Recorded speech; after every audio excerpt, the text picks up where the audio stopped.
pump was coming in, and they literally finished yesterday. Yeah. They cracked on in 2 days, which was incredible. And there was no disturbance to us as well. They just went around the house, did what they needed to do. They were really helpful as well, asking loads of questions of how we wanted it. So it was great for them to keep communicating with us as well.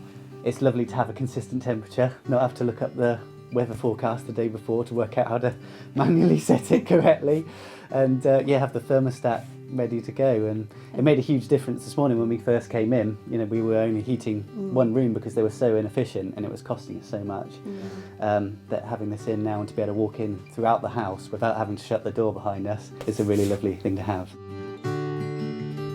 So yeah, of course the heat pump has, helped the house exponentially with the heat and, the water pressure and so many different ways. So just hot made water all day as well, which is a big difference.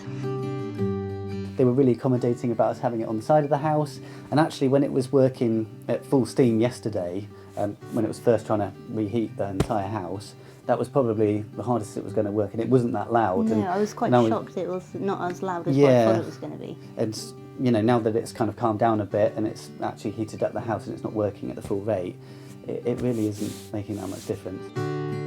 You've just used the water, so it is going to come on and the fan's going to spin round, but it's really not loud at all. And I mean, to be honest, day to day, you just don't even notice it being there. So yes.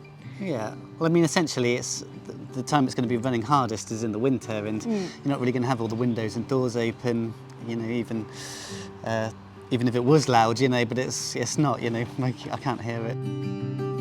There's a heat pump tariff that we're going to go on to, which gives you a reduction in the rates through various points of the day. So if you can kind of use your electricity at off-peak rates, you can save further money there. But yeah, they also have a feed. Some different ones have different feed-in tariffs as well for the solar panels. So it's kind of weighing up, which is good for the heat pump, which one's good for the solar. And